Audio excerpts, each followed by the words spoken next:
and girls, we are back for another Bokeh Podcast episode. I think we're live. I think this is working. We managed to work through some tech difficulties, and we're live with everybody here on a Friday. We're actually doing two different live streams today, so this is going to be a fun little challenge. May have to take in some extra caffeine here in just a little bit. I'm going to introduce our guest here in just a second, but I want to encourage everybody who's listening to the audio version of this after the fact. We do live stream every single one of our episodes now at facebook.com/Bokeh Podcast, as well as youtube.com/Bokeh Podcast. So make sure that you follow us on Instagram at Bokeh Podcast to catch up on the latest live streams, upcoming live streams. Come join us, hang out, have conversation, ask questions, send us funny emojis. We just want people to engage, and this is a really cool opportunity to do that, to engage with our guests, to ask questions about the topic at hand. So do that, take advantage of that. As usual as well, I just want to share the little screenshot, the receipt of my donation to Charity Water today. And again, this is just a way for me to encourage everybody listening and watching to look for opportunities to give back, whether in your local community or on a much larger scale with an organization like Charity Water as well. It's amazing how just a little bit of money can go a long ways. All right. Well, enough of me kind of rambling on here, the monologue. Maybe I need to come up with some comedy for future monologues. We'll leave that alone for right now. And I want to go ahead and jump over to my guest for today. I am joined today by Stefanie Cole. Hey, Stefanie, thank you so much for making this happen despite all the audio issues we had to kind of work through. You've been very patient so far, so thank you for that. Thank you. We're here. We are here, and we're going to make this thing happen. And we're going to actually talk about client experience today, which is pretty exciting because, you know, we talk about it a lot on the podcast. It's a question I ask every one of my guests. What big idea drives their client experience? That is going to be our primary topic today. You're going to talk about how to create a different experience, one that will enable a business to stand out, which is a big challenge in this market these days. So many photographers. So we'll get to that in just a little bit. Before we do, as I normally do, I want to ask a few questions. The first of the questions is brand position, about brand position. And while we're talking about this, I'm going to actually pull up your website at StefanieColePhotography.com. Let me make sure this is working. There it goes. Yep. All right, cool. So Stefanie, and by the way, for everybody listening in, it's STEFANIE Cole, COLE, photography.com. We'll link to it in the show notes at bokehpodcast.com. Stefanie, tell me what your business's brand position, what sets you apart in that marketplace? So if you scroll down like an inch, you'll see it. My brand position is you deserve beautiful family photos without all the stress. And before I get into that, I want to just thank you for always starting your podcast with this question because in a former life, I was a marketing teacher. I went to school for marketing, and branding is kind of my nerdy obsession, and specifically like consumer psychology and what makes people buy certain brands, what makes people willing to splurge on certain things but not others. I just find that fascinating, and photographers don't put enough energy into learning the business side and the branding side, and I see so many really good photographers struggling to book clients. Okay. And I just love that you teach this in your podcast and talk about it, and it's my favorite part of every segment. So thank you for doing that. Absolutely. And I have to give you major props too, because then I'm going to jump back to your website here. You deserve beautiful family photos without all the stress. This is a really powerful position statement. And one of the most, I think, clear that we've had on the podcast thus far.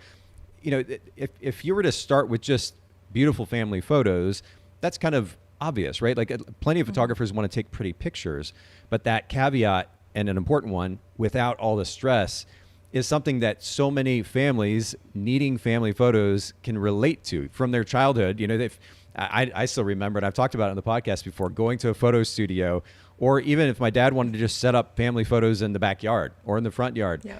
It was a stressful experience overall. As is photographing your own children anytime. Yeah, absolutely. So that right there is super powerful. And as we say in here on the podcast, or I've said so many times before, as long as that message then is backed up with the experience that you're delivering, oh my goodness, this is going to make such a big impact in your marketplace, which is where? Where are you based? Connecticut, Fairfield County. Okay. And I'm mostly here. I do work in New York, and I'm starting to get a lot of inquiries in New York City. So I do travel. I'll travel anywhere really. But Fairfield County is a nice spot because we are close enough to New York City to be able to drive there, take the train, and we're really close to everything. The challenge for me with coming up with a position statement is that I do work in a lot of genres that are all family oriented, but the difference between a first time mom who hasn't had her baby yet is very different than a mom of 3 or 4, whose kids are toddlers.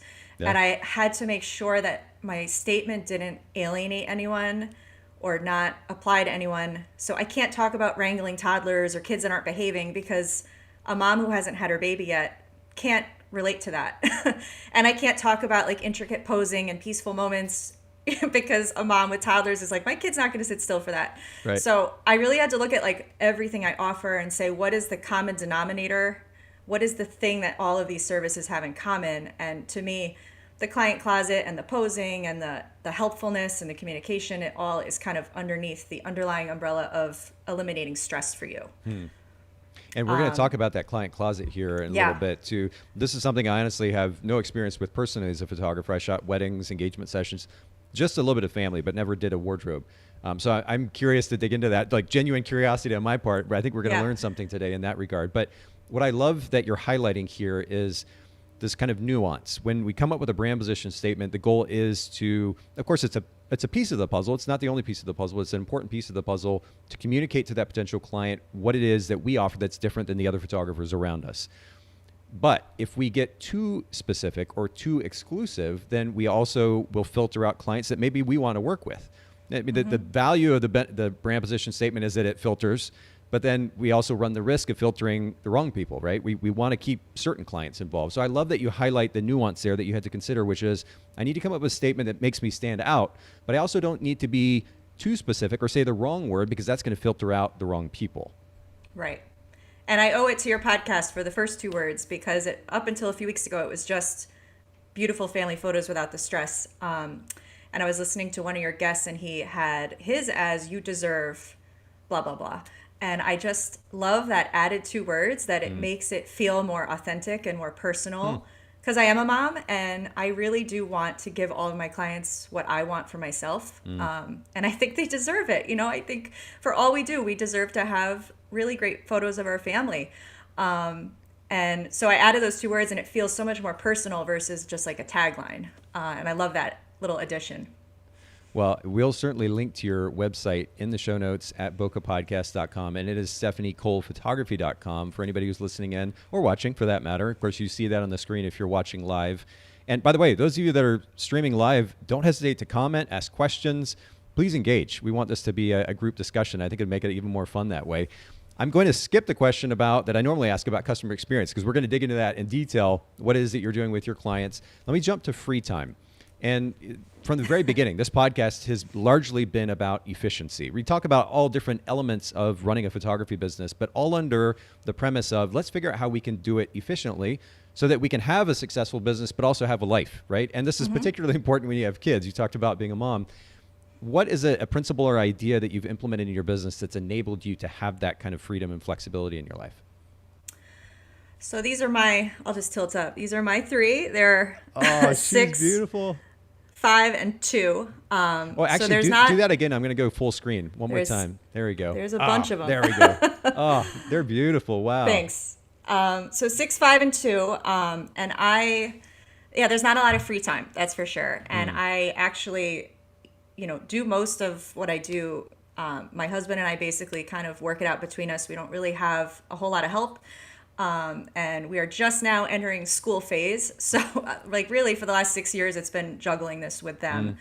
But with that being said, I've never wanted to be someone who's home with them, but who's like on my phone 24/7, or who's always saying, hold on a second. So the only way to have free time is to schedule it. It's just the reality. And I feel the same about anything, whether it's exercising or, anything that is important to you, you have to schedule it in intentionally, or else it probably won't happen. So I schedule days off of shooting. I schedule days off of editing. I schedule vacation time. I schedule days off of shooting ahead of vacation time so that when I go on vacation, I don't have an editing list hanging over my head. I schedule a week off for back to school so that I can be really present for my kids during that time. I schedule whatever your periods of life are that are stressful and that you want to be really present. block it off. And I think that's really important because otherwise when you get an inquiry and you're excited, you're just going to look at your calendar and send over any open dates. Yeah. And as my kids are now going to school this coming year, I'm going to be really intentional about which days I shoot. And when those sell out, they sell out. And I'm not going beyond it. So schedule it. That's the only way free time happens. And even then it's hard. Oh, it is. But I love that at least the impression I'm getting is that you're scheduling those days off or blocking time off before you're even getting the sessions. I think a lot of photographers, it goes the other way around. It's like, shoot, I need to get as much business as possible, which of course is understandable. But then they're like, oh, they look at the calendar and I have nothing left. It's filled up, and then they're working late in the evenings, like you were talking about, on their phone, on their computer, and it becomes overwhelming. I did that for 4 years. Like, oh yeah, I get it. You know, when you don't know if you'll be busy next month, you panic and you think I have to take everything that's there. But once you get comfortable that the bookings are coming and they're consistent and I'm doing a good job, and I'm going to bring it back to client experience, when you give yourself some time to refill your cup, that's a big term that moms use. It's like you have to refill your cup or else you can't be a good mom. And it's the same of a business owner or a dad or anything. You're going to give your clients a better experience when you're not taking on more than you can handle. That's good. By the way, just a quick question, a little nerdy one maybe, but I've used a variety of tools for task and project management, scheduling, et cetera, over the years. Are you using a particular app for your time blocking, or is it just simply the calendar app on your phone? I use Dubsado for scheduling, so that's how I show my clients available dates. For my own scheduling and just for my family, we use a Google Calendar because it's something that we can both have access to, and it's something that I can access when I'm on my phone, not at home. So we use a Google Calendar. And then what I've started doing is for the week ahead, because my Google Calendar is so full that I can't even see it all. It's like too much. So I've started using, just with the kids and appointments, so I've started the week ahead having a paper calendar where I really write out everything and like what meal I want to serve that day. Like just, you know, the day kind of mapped out more extensively than would be in the Google Calendar. You know, it seems kind of obvious, but to me, the fact that you're using a Google Calendar is brilliant. And I think I'm sure plenty of people use Google Calendar, but I think a lot of photographers are maybe missing out, especially those with family, partners, people that they're living with and have to coordinate with. Yeah. It's so important to actually, in order to be on the same page, to be sharing a calendar. Maybe that's more commonplace now. I know in years past it wasn't as much, but and whether you can have different categories. So like I can block off family stuff, so I only see my work commitments. And I have it linked through Dubsado as well. So when I book an appointment through there, it automatically shows up with the client's name, email, the location. So I don't have to manually type that in, which, you know, it's time that adds up. It really does. And as simple as these concepts are, at the end of the day, if we don't apply them and then stick with them consistently, then we're gonna have that overwhelming experience as a photography business owner, which is it eats at our personal lives and certainly takes away from our ability to really bring the focus that we need to our business. So this is good stuff. We got a little hand wave from a listener, so that's good. We're beginning to get some kind of engagement here. Imols is the username here, but thanks for saying hello. And seriously, for everybody listening and watching, say hello, ask questions, and we're going to get to our main topic here in just a second. I've got a couple more questions for you, though. Talk about outsourcing or delegation. Is this something that you've experienced with or experimented, I should say, with in your business? And of course, this isn't just about editing. We can delegate so many different things. Have you experimented with it in your business? Yes, a lot. And Dubsado would be the first thing that I started utilizing. And I strongly encourage you, if it's not a client management system, you can even do this kind of yourself with canned emails. But I was really nervous to get into automation because I was afraid it would take away my voice. It would take away the personal touch that's really important to me. But what I've realized is that things like typing out how to download the pictures from the gallery, or things like, you know, don't forget to bring this, and this to your session. That stuff is not my voice. That's not my heart and soul. That is fine print. And I don't need to be retyping that 7 times a week for my sessions. It's ridiculous. So I use automation, but I also do still add in personal touches. I still will always put in a paragraph at the top and bottom that is personal to my clients. You know, I love the dress you are. It looks so great on you. I'm so glad we chose this location. You know, your little boy fell down. I hope he's feeling better. Whatever it may be. So that's been huge, and that's kept me organized, and that has freed up a lot of time. And it's also really made the client experience better because they're getting more consistent information at a more consistent pacing. The other things I have automated is my client closet because I reached a point where it was just out of control and I couldn't keep up with it. I was literally just emailing people back and forth, and they're like, can we have this, this, and this, and this size, and this size, and this size? Oh, and we changed our mind. Oh, can I grab it in an hour? Oh, And man. I was burning out and I Yeah. was getting disorganized, and I was like, this can't continue. And I was afraid to grow the client closet more because I literally couldn't handle more. So with the help of my amazing web designer, Freya Rose Tanner, she not only built me a new website, but found me software, which is Bookable, that is basically a inventory management system that I plugged in every single item I own, every size. It keeps track of my inventory. It shows what's available. It shows what's not. Not only is it easier for me, but it's better. So you're going to click start shopping and it will bring you to where you can shop. Yeah, so for those of you listening to the audio, we're actually on Stefanie's website right now, and she's got this whole page that is dedicated to this. This is brilliant. Oh my I mean, word. I have thousands of items at this point. You can filter it by color. You can filter it by what the item is, like Oh, my men's, word. women's. And this is my point of this is this has also made the client experience better for my clients because they don't have to now email me back and forth, and they don't have to keep track. They can literally just click, click, click, and they're done. They literally just put in their name, their email, their date, and they're done.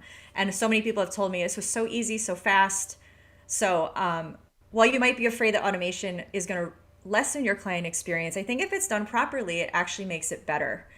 And then the third thing I've automated, which you could also, the last page you're on, you probably saw it, is that I did hire a stylist to work for me, and she handles the styling portion of the booking process. So she helps families plan their outfits. She gives recommendations on what will work well together. She creates beautiful styling boards, collages for them so that they can visualize it together. And this piece for me was something that as I was getting busier and as clients were expecting more and more help with styling, I was, again, burning out and feeling overwhelmed. And I wasn't bringing the energy to it that I wanted to be bringing. I didn't feel that I was showing up 100% because I was so overwhelmed with all the other aspects of running the business. And I also felt that clients sometimes felt bad asking me for help because they know how busy I am. So bringing on a stylist who I trust and who understands the process, it was very minimal training for her, which is great. It's someone that I know personally, and I know that she is great with people because of her other job, and I know that she has great taste. So it was really just little things that we had to kind of nail down about the process and logistics.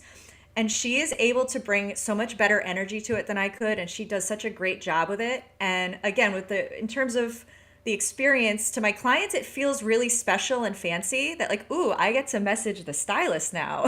Versus I'm going to email my photographer and she's going to, Yeah. I'm going to bog her down with more work. It feels special and they don't feel bad asking because this is her dedicated job for me. Sure. Oh, I mean, I'm impressed. And it's all virtual. It's all done through Instagram DMs. Wow. This is truly next level. I've literally never heard or seen of any photographer doing anything like this before, to be able to actually go in and choose your wardrobe ahead of time. And again, for those of you listening to the audio, make sure you just go back to facebook.com/Bokeh Podcast or youtube.com/Bokeh Podcast, and you can see the visuals that I'm talking about here. Of course, you can also go to stephaniecolephotography.com. But this is beyond impressive. This is amazing. It's even color coded if you need to know how crazy I am. I'm super impressed by this. Oh my goodness. Thank Okay. you. Well, we need to. We'll keep going here because we're going to come Yeah. back to this and dig into it in a little bit more detail. But we had a comment from Sharon who says, "Love the client closet," and yeah, Sharon. oh my word, like super impressed by this whole thing. So, wow, really really cool. Okay. Thank you. So, delegation. I mean, we'll leave that alone for the time being. Let's come back to the client closet in just a little bit. Very briefly, the most impactful book, personal or business related book that you've read in the last few years. What comes to mind? So speaking of scheduling time, I probably haven't read a book, honestly, since before my kids were born, and I'm embarrassed to say that, except for like when I was teaching and I was reading books for lesson planning. This is something I'm trying to really schedule back into my life, as well as podcasts, which is the next best thing to reading, I guess. But I love building a story brand. That book kind of just it's everything that I love about marketing, and that marketing doesn't have to be scammy and selling and sleazy car salesman. Marketing is you're providing a service that people want and just teaching you the right vocabulary to articulate the amazing things you have to offer. And I think that book does a great job of kind of outlining how to do that in a way that will resonate with people and that's digestible and that doesn't feel like a sales pitch. Yeah, and I'm actually, as you're talking here, I'm pulling up the book, and we'll jump over to Amazon. For those of you that are watching online, you can see Building a Story Brand, and this is a book that we talk about quite a bit here on the podcast. It is certainly one of my favorite business books that I've read. Clarify your message so customers will listen.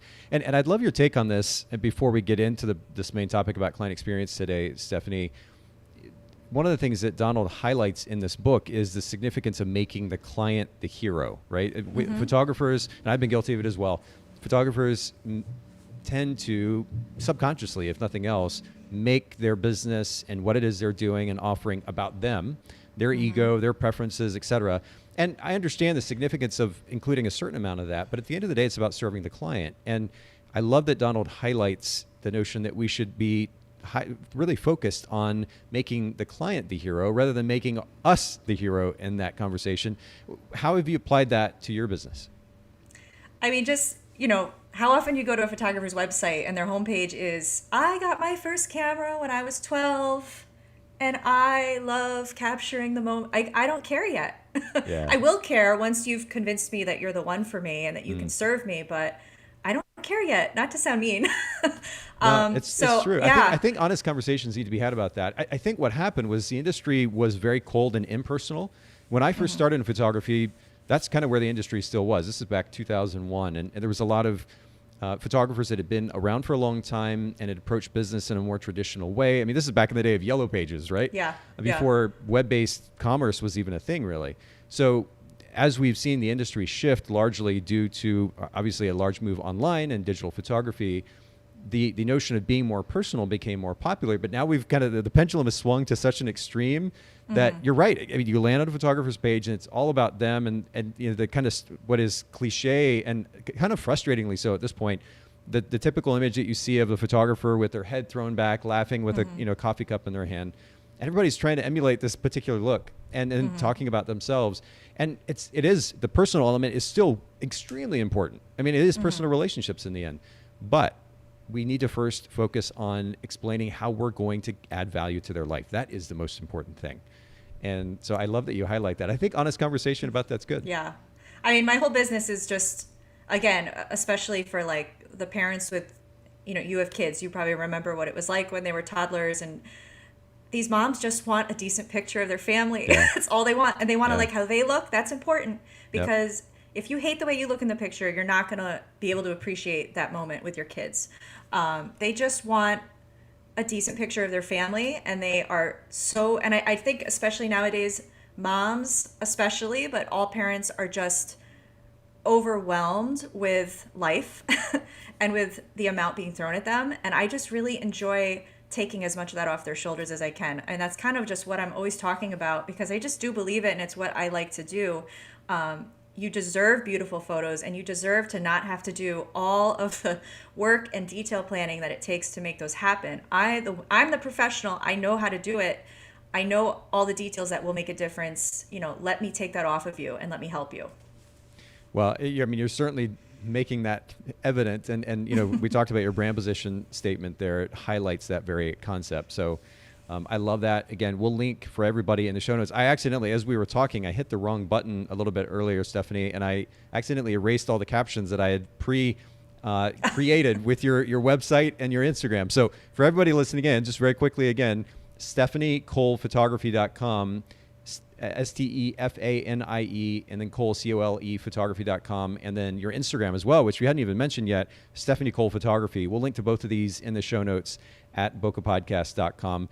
Let's jump to our primary topic at hand. What we're going to talk about today is this idea of differentiation through client experience. And I've said this in the podcast as well, speaking of having honest conversation, I think there's a lot of emphasis in the photography industry about style. and not enough emphasis quite yet about experience. Because the reality is, with this cool little phone that I've got in my hand here, I can take a great image, put a filter on it, and I can have a cool quote unquote style. And it really doesn't make me any different than the person that lives next door to me, much less the photographer down the street, because everybody can do that now. So if we're going to charge a premium for services, we need to create an experience that not only enables, but in some cases even justifies our ability to be able to charge a premium. And so I want to use that idea as kind of a segue. And I'd love for you to kind of lead with a conversation about almost that aha moment, right? That turning point for you in your career, in your business, where you were like, I'm only making X amount a year. Just isn't cutting it. I want to take things to the next level. Talk to us about that, what you were going through at that point and what that transition sounded like. Yeah. Well, first, I just want to say, I get kind of like hives when I'm in a photography group and I see someone post and be like, how much would you pay for these pictures? Photographers need to realize that just like in a restaurant, you're not just going there for the food. What else are you going there for? You're going there for the music, the experience, the service, the way people talk to you, the decor, right? All of these things combine to make a restaurant. You're not just going there for the actual food on your plate. I think you termed this the quote unquote full client experience, right? Yeah. And I just think that, listen, there's a million talented photographers out there who take great pictures. And I think that when you're coming up with your pricing, you need to recognize how many other important parts there are to your business that impact why clients book you. The way you communicate, the way you treat people, the way you actually run your sessions. All of those things are part of the experience. Don't just look at your picture next to someone else and say, well, they charge this amount, so where do I stand next to that? Because quality of work is really one piece. And to be honest, a lot of clients can't even see the difference. The other things are just as important, if not arguably more important to a degree. So for me, the moment came, I call it the moment on the couch in our house. That's the joke. It was probably 3 or 4 years into my business, and I was booking, I was busy, I was, everything felt really copacetic and good. I was working all the time, and I was still teaching a little bit, so I was juggling that. And I was actually trying to decide whether I should resign from teaching or keep going with it. And I sat down next to my husband, very exasperated, and I said, I don't get it. I am charging as much as I can possibly, at the time, I thought it was as much as I could possibly charge, because I was still looking at my pricing as what is an hour of shooting worth, versus looking at the holistic experience. I'm like, I'm charging as much as I can possibly charge for this, and I'm fully booked. And I'm still only getting like 60 to 70,000 in sales, which is impressive considering, but okay, I live in Fairfield County, Connecticut. You take away expenses, you take away taxes. I'm bringing home 20 to 25,000 a year, and I'm working constantly, and I'm on the verge of a mental breakdown all the time. And again, I had teaching to fall back on, which was a blessing for me, because I didn't have to settle for 25,000 a year. I had this other job that I could go to, and I could make more than that for less work and with benefits. So that was always like my baseline of what is an appropriate amount to make in this job for it to be worth it to me. And if I can't make that, I love this, I'll make it a hobby and I'll go back to teaching. And I just had this moment where I said, this isn't working and this isn't worth it. And he nodded like, yeah, it's not. And I did the backwards math of like, okay, if I want to clear, let's say 6 figures, and let's look at my calendar, how many shoots can I do per month where I'm happy and I'm giving a good experience and I'm busy, but I'm not killing myself. And let's schedule out, again, 6 weeks off, vacation, Christmas, birthdays. Okay, how many sessions is that? And divide that into my goal, and how much do I have to charge per session? And the result was a number that was high and scary. I'm going to be honest. I was like, no one will ever pay that. No way. People don't pay, I would never pay over $1,000 for family photos. That's how I felt at the time. Because again, I'm looking at it, someone's going to pay me for an hour of shooting. That's ridiculous. So then I worked backwards, and this is what teachers do. If you're, once you figure it out, you look at your unit, you look at like the year, you look at the thing you want your students to end on, and you work backwards as to how to get there. And I did the same thing with pricing. I said, okay, I don't quite feel like my work is worth that right now. Maybe others will, but I didn't. What are some other things I could do to help add value to what I offer, just beyond taking pictures, just beyond high quality pictures? And that's what I had to do. I had to like really work backwards. And what I did was I made a list of all the things that I do well. And I kind of assumed people knew I did it. And I kind of assumed that all photographers did these things, like guiding clients through posing, like just whatever, the little things that I did. I made a list and I said, okay, how can I really beef these up and make them like significant? How can I name them? How can I make them an actual thing that I talk about and that I offer, so that, again, people won't look at this price and feel like that's ridiculous. They feel like they're getting something more than just photos. I think that in today's world, price shopping is so easy. You don't have to go through the yellow pages and make phone calls anymore. You literally go into Google and you can comparison shop and price shop in seconds.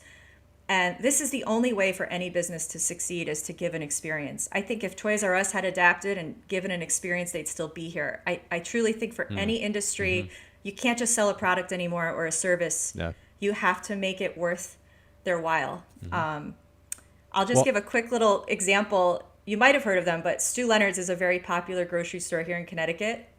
And it's basically a maze with all sorts of activities through the grocery store for kids, and dancing animatronics and activities. And, if you Google them, they actually gross more profit per square foot than any other grocery store in the country. Really? And they do charge not outrageous prices, but their prices are higher than Stop and Shop. But why do you think people go there?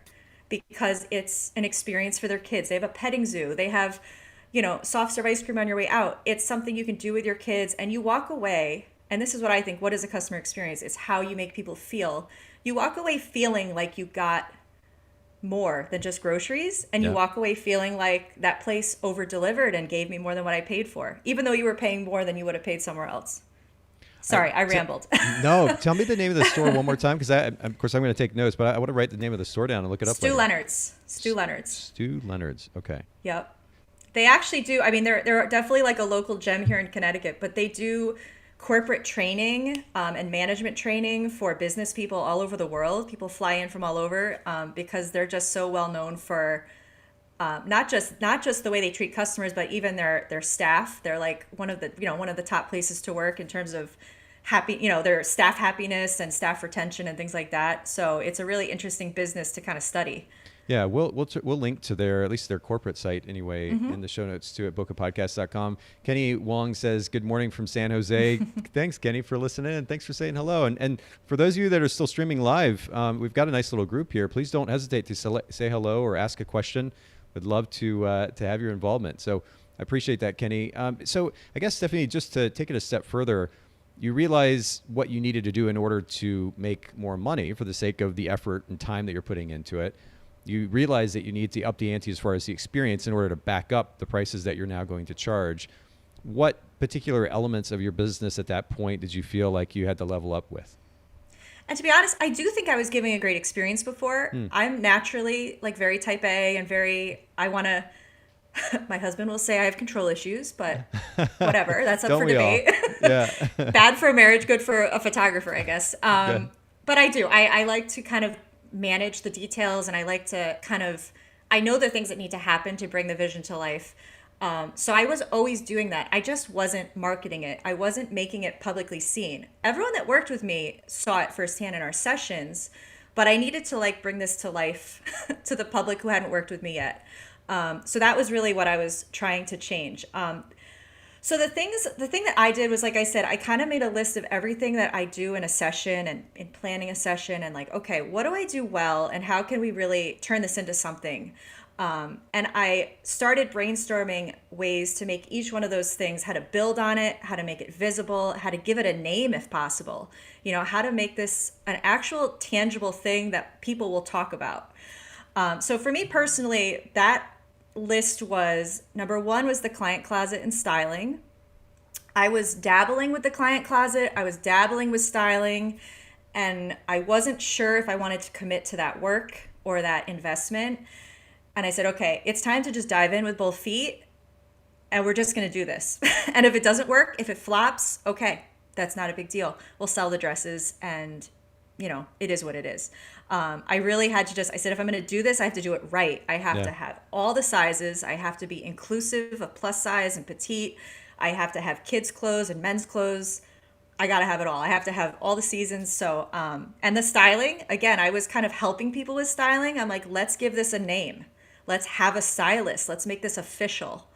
And that is one of the biggest things my clients talk about is she has a stylist, like they think it's so fun. And it's again, so cool. These moms deserve this. They deserve for this to be fun versus that experience of like, my session is in a week. I have to go on Old Navy and like overnight delivery 1,700 things that don't fit and don't end up working. That's the experience that most of us have had. And it should be, to me, I want this to feel like a shopping spree. I want this to feel like, go to the mall and buy anything you want. This is your day. And that's kind of what the website ends up feeling like with the client closet, which is kind of fun. The second thing was I already had a high level of communication and help with planning. But again, like, let me start marketing that. Let me start talking about that.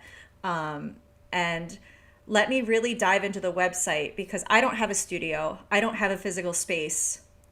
So my website has always been what I've put my effort into, because that is my only visual thing that I can show the world besides my actual work. So for that, again, just like formalizing that communication, linking up with Dubsado, putting in the time to make things a little bit more consistent versus me handwriting every email when I remembered to do it. Let's actually come up with a process. Yeah. And let's actually say, okay, a week before their session, this is the reminder email I'm sending. And, the day they book, this is what they're getting, and just formalizing it. Directing clients during a session is something that, again, I do it naturally. It's just my personality. I have a vision, and I'm going to move you around to get the best angle and to get the thing that I see in my head. And I kind of assumed everyone did this. I've had so many clients say to me, thank you for fixing my hair and tucking my strap in. And thank you for like being conscious of a high angle. And thank you for being conscious of this thing I'm self-conscious about. Just directing them, being in control, being confident, letting them know when things aren't going well. I've got this. This is normal. Every kid freaks out during a session. We're still getting great pictures. Yeah. Here's an example. Look at this beautiful picture we got. So just the fact that I don't just expect you to stand there and pose yourself, but that I pose you and that I have experience and training and that I've studied this, that's something that I've started formalizing and talking about more. And then lastly, this kind of ties in with that, managing kids is, I have worked with kids my whole life. I was a coach. I worked at a daycare. I was a high school teacher. It doesn't matter what kids throw at me. It completely doesn't faze me. With my own kids, I've seen it all. And so I have a lot of clients that tell me, I love that you have 3 kids, and I shame them a lot on social media so that people can see that my kids are not angels. My house isn't perfect. I'm sure they know that I'm not judging them, right? Like they know that. They know that literally whatever happens, I've seen it. Yeah. And they also know that whatever their kids throw at me, we're still going to get these beautiful pictures. And it can be hard to show that because I never want to like shame a client and be like, this kid was wild, but look how good the pictures came out anyway. But I try to find creative ways to kind of show, guess what? This little boy fell down right when we started the session and cried for a long time, but look how beautiful the pictures still came out. Or, wow, these people have 4 kids under the age of 6. Imagine what that was like. And look how beautiful these still came out. That's a big thing that, I think I also have realized that even if you're hiring a cheap photographer, it's so much work to get your family dressed and to get ready and to get there and to do the session. And I have realized that people are willing to pay a little bit more for guaranteed results versus going with someone a little cheaper who maybe they can handle your kids, maybe they can't. I think that just through 6 years of consistently showing that I can handle kids and that I have plan Bs in place and that I have rewards in place and I have briberies in place. I have it all in my back pocket, and games, they don't have to worry about kids. So those would be like the 4 things that I really started just formally talking about more and showing more. Well, and I'm taking notes as I do many times. I kind of show my notebook here, but I'm old school, paper notes. Number one, client closet and styling. I mean, you truly upped the ante, and we've talked about that, demonstrated that already. I'm totally blown away. Go big seriously. or go home. Well, seriously though, but like major props to you for doing something Thank that's you. actually unique. And I mean, wow. Number two was to start marketing the experience, I guess, more proactively. And you said primarily through the website, because that's the main point of contact with the clients. And your website's just beautiful, really beautifully done. Even the consistency in color throughout too is really nice, including the images. And then the colors used in the site's beautiful. Number three was directing clients during the session. And I wanted to ask you just briefly about this, because we've got about 20 minutes and some other stuff to get into too. But how did you said this was something that you were already doing. Were there certain ways that you kind of up the ante, or were there certain techniques that you added to your portfolio, if you will, of options to pull from when you were directing clients more effectively? I wouldn't, I think with time I have naturally started doing more poses and more creative poses. And like, for example, in maternity sessions, I've just gotten away from just the basic. I mean, with time, right? You master one thing and then you look to add a few new things. So yeah. I would say just through authentic growth, I have added more posing and more experimentation. But I think what I meant more is that I talked about it more, so that people that hadn't worked with me yet, I've had people book nuts. I love that you said that you'll pose us, or that you'll tell us what to do, because our wedding photographer didn't, or our engagement photographer didn't, or our last photographer, So before, it was like anyone that had worked with me raved about it or knew that I did it, but anyone that hadn't had no idea. Because I just assumed that that was a given, that every photographer did that.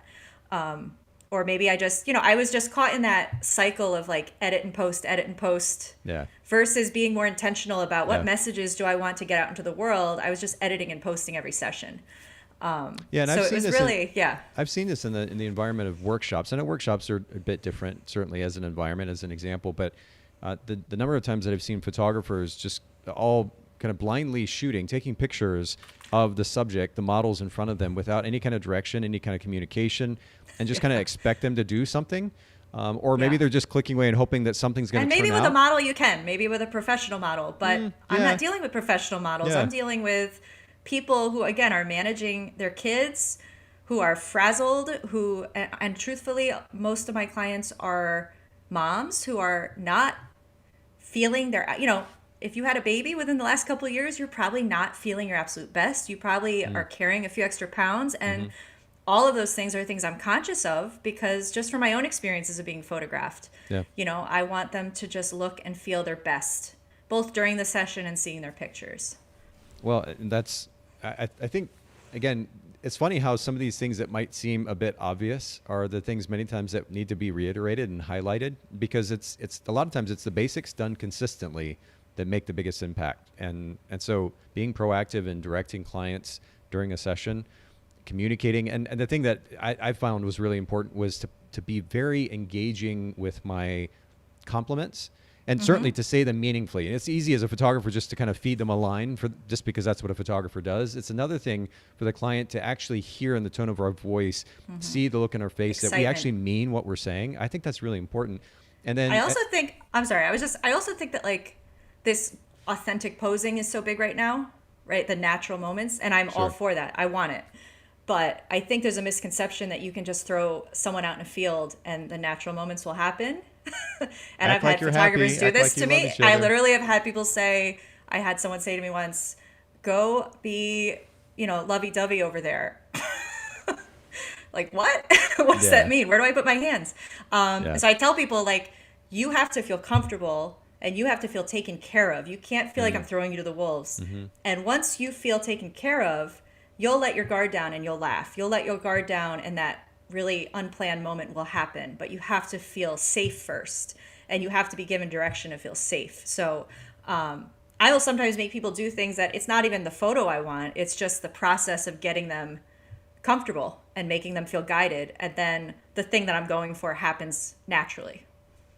And then the fourth thing that you mentioned, of course, was this highlighting the experience that you bring when it comes to the kids. And I think everything that you said kind of speaks for itself, but I love that you're intentional in communicating that. It goes back to that brand position again, lowering the stress. And what does that look like? Being proactive and communicating that to the potential client, I'm sure, is a massive draw. So that's huge. I want to keep going though here because we have just about 15 minutes, and I'm going to kind of change the direction of the conversation That's just okay. slightly. When we're talking about upping the ante with the experience in order to then charge a premium as well, we're also naturally talking about targeting or marketing toward a different segment of the market. And so I'm curious if you can just touch briefly on what you feel has been most effective, at least for your business, when it comes to drawing in your so-called target or ideal client. So a lot of times people are afraid to raise their prices until they've found, like, they want to find their ideal client first and then raise their prices. And what I always tell people is, as your prices get higher, you're going to find that your inquiries are just organically better matches for you, because once you are out of the competition of price shopping, once you are not a person that people are hiring because you're the cheapest, people are really only going to be coming to you because they actually really like what you do. So, someone who's just looking for a photographer in my area and, oh, I came up on Google in their town, like, they're going to see my prices and say, no, that's out of my budget probably. The only people who are going to inquire with me are people who see the value in the styling, in the client closet, in what how I manage children, in all the things that I do. So that's my first kind of piece of advice, is that your prices don't have to be crazy high, but when you get out of that really cheap zone, you will just find that the people coming to you organically like your work and your style, and that's why they're reaching out. But for me, like, the three biggest things to attracting the ideal client and to just making sure that the people I work with, that it's not gimmicky, but that I'm actually like the best fit for them and that they're a good fit for me, is really being in control of the perception of my brand. And we have to remember, like, social media is amazing for this, because you literally control all of the messaging that you send out and all of the visuals that you send out. So for me, I'm constantly trying to just really be conscious of what I put out there and intentional. Again, adding value whenever possible, showing that I'm in demand. I know a lot of photographers who are fully booked, working all the time, and they never post. You don't even know that they're busy. So that really takes away that idea of scarcity, which is a very strong driving psychological force for purchasing. And then always under promising and over delivering is such a basic concept, but it's like, why don't we do that? If I know I'm going to be a week and a half on editing, I tell them 3 weeks. I don't tell them a week, and they're thrilled. My second is just consistency. I'm a huge fan of consistency, and I think photographers want to, like, always reinvent the wheel and do something new and crazy, and that's great. But in terms of client happiness, showing things in a repetitive way, showing similar posing, similar styling, similar backdrops, it's going to help them know what to expect from their session with you. And when they get it, they're going to be very happy. So I am really big on repetition. And I hear from clients all the time, I can't believe my baby's in that pose that I see you do all the time. Or I can't believe my family is in my favorite beach that I see you shooting at all the time. The photographers I know who have problems with client happiness are the ones who are kind of all over the map with what they show. There's no consistency. They do a lot of different things. And if I was a client of theirs, I wouldn't know what to expect from my session, because it's all over the place. And then lastly is scarcity. And again, this isn't a gimmick. It's truly, if you're giving a full experience, you only have so many hours in the day. You cannot be shooting 7 days a week. So truly don't overbook, and then truly communicate that to your clients so that they know that if they wait too long, you're just not going to have any openings left. And this isn't convincing someone to buy something they don't want. It's just going to be the push that someone that wants to book with you anyway needs to say, I got to get on this before I miss out. Because again, that's just a very strong tool, that if you're on the fence about buying something and you feel like you could miss it, it's going to be that little push that you need to actually make the purchase. This has been just wonderfully practical, Stefanie. So I really appreciate these points that you're making. I want to transition to my last question, though, because we have another important point to hit. We're going to get back to this amazing client closet experience that you shared earlier. Let's just make it simple. What would you say are 3 of the most important elements of a strong client closet? And I'll add the caveat here, because I'm curious about this. You mentioned leading up to our conversation today that you feel like photographers are approaching the client closet the wrong way a lot of times. Maybe you can kind of start with your perspective on that and then get to those 3 points that you think are most important. Definitely. So first, I think it's really important that, again, when we talk about attracting the ideal client, it's really important that your clients not feel like you're putting them in costumes.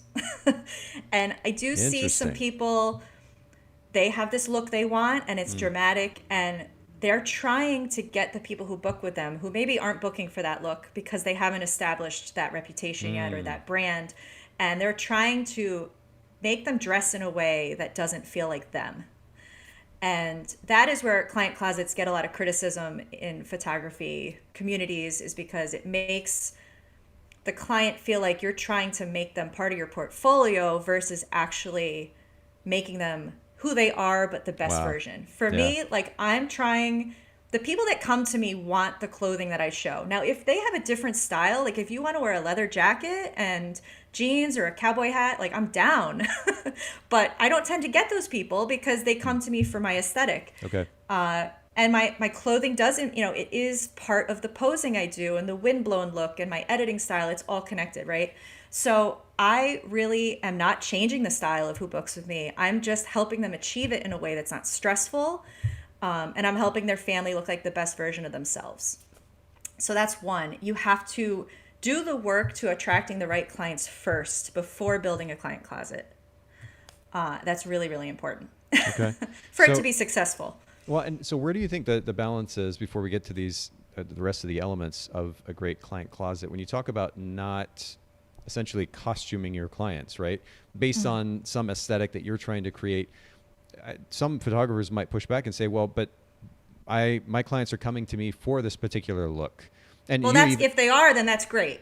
okay. But if you're having to force it on them, or if you're having to convince them, Okay. or if you're, if the dad is standing there like, this is not my family, this is not Yeah. who, like, what is this? That might be a sign that maybe you've gone a little too far. For me, I really focused on styling before I started the client closet. So I really focused on posting images and only posting images that were what I wanted to attract. And as I started posting, and I did a few like kind of styled pre-planned sessions that I completely was in control of, that were, just really branding shoots. And as I started to show it, I started to get people coming to me saying, I really love the look of that. Can you help me dress my family that way? And after about a year of that, that's when I started building the client closet, because I felt like with every family, I was having to like Google frantically to find them outfits that worked. And it was a lot of work. And I'm like, why don't I just carry the dresses so they're here? And that way people can easily recreate the look that they like without having to search for it in the internet. And then ironically, COVID hit where you couldn't buy any clothing and get it on time. So that's when it blew up completely, as everybody was like, oh my God, I don't have to shop. I don't have to go to a mall in a pandemic. Awesome. And it stuck. Wow.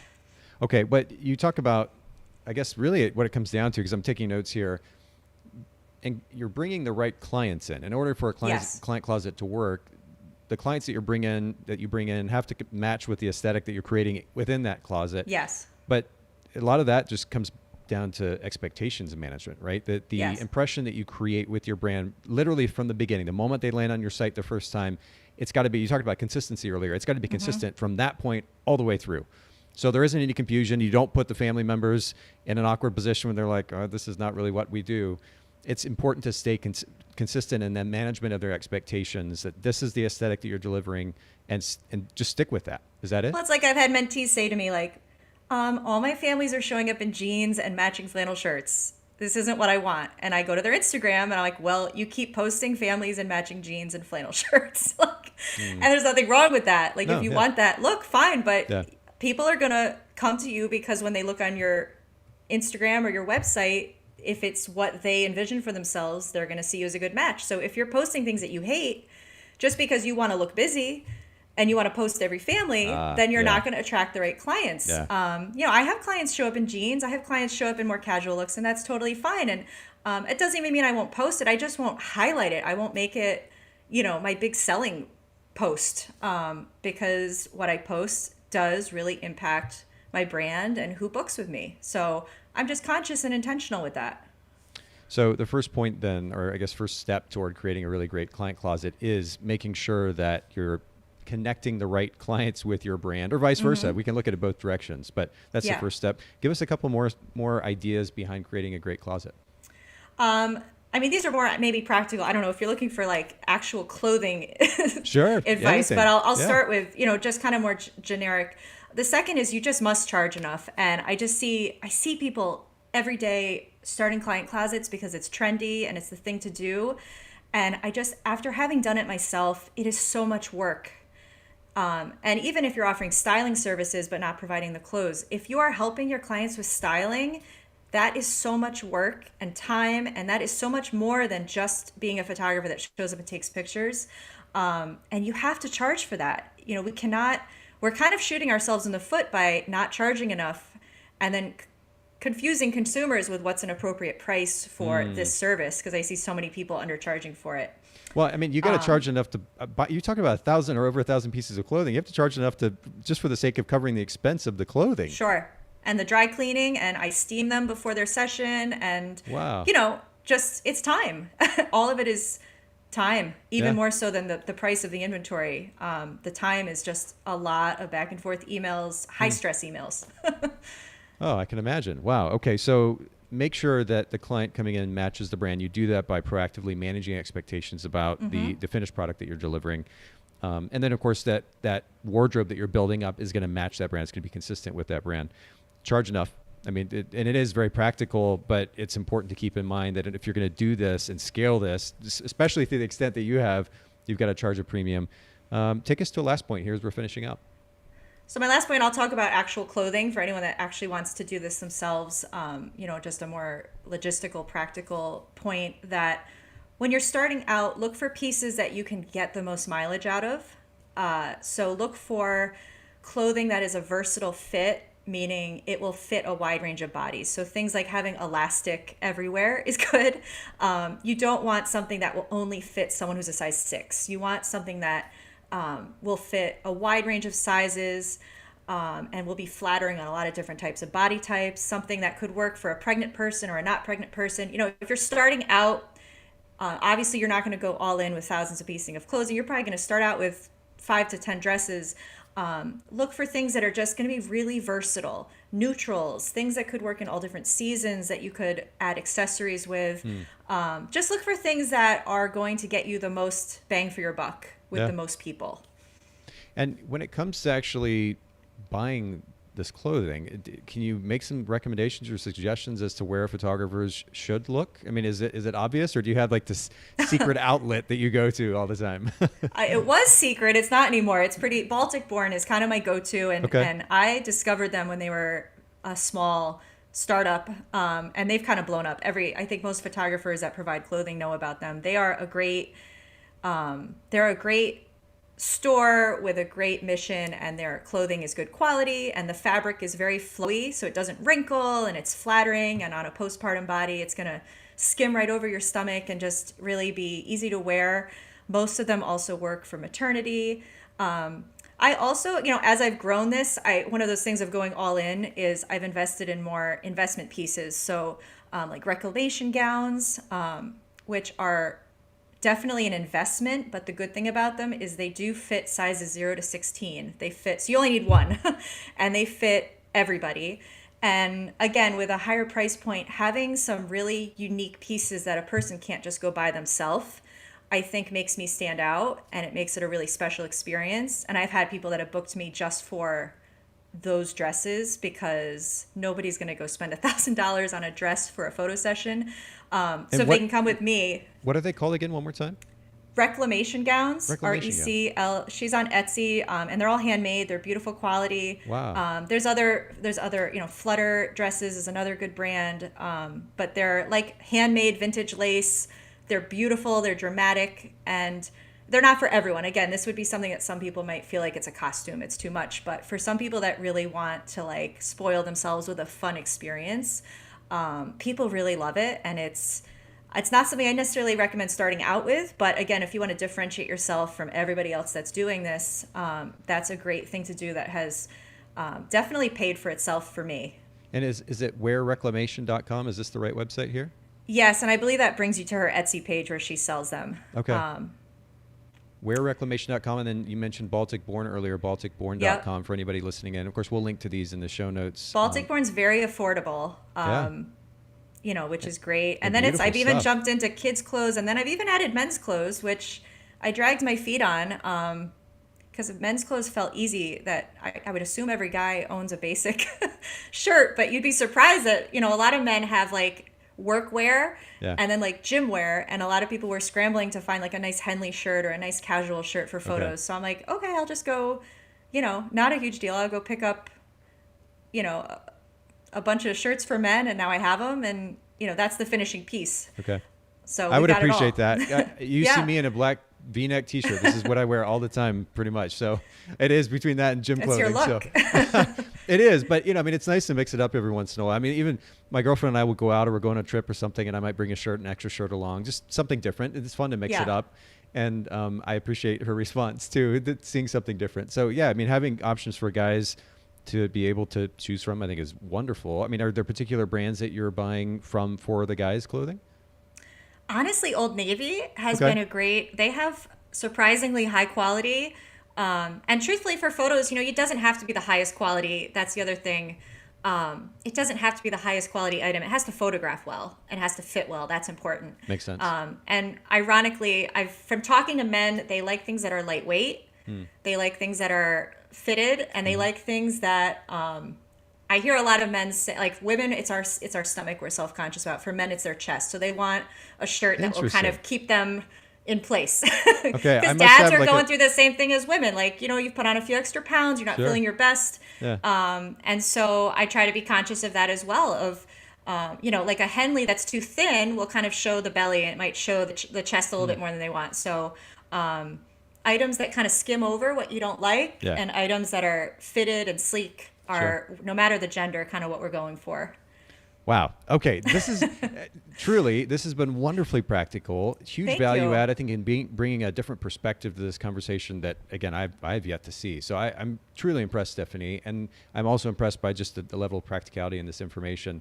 For anybody who's listening in, who wants to learn more, you mentioned earlier, like coaching, basically. Is that something that you offer to photographers that are wanting to learn this process a little bit more? I do offer mentoring. Right now I'm doing virtual only just because that's the best fit with my schedule. Sure. But I do offer virtual mentoring. Basically, it's through a Zoom, and it's personalized to whatever you would want. I don't usually have time for that in the fall just because I'm so busy. But during slower times of year, I can take on quite a few of those, and they're a lot of fun. And again, with my teaching background, it kind of scratches my teaching itch. So it's a lot of fun there. Yeah. Well, we're going to link to your website, of course, Great. StephanieColePhotography.com. I've got it up here on the screen. I managed to type it out as you were talking, so we could add it back in there again. Thank you. And then Stefanie Cole Photography on Instagram as well. We'll link to all these in the show notes at bokehpodcast.com. Patrick said, thanks a lot for bringing so much value. This has been very enlightening.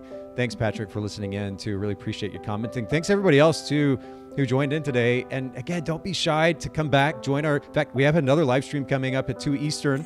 We're going to be talking about workflow and how that translates to profit in business, but don't hesitate to jump in and comment and have conversation with us. But Stephanie, this has been really, really wonderful. Thank you so much for making time for all of us today. I really, really appreciate it. Thank you so much.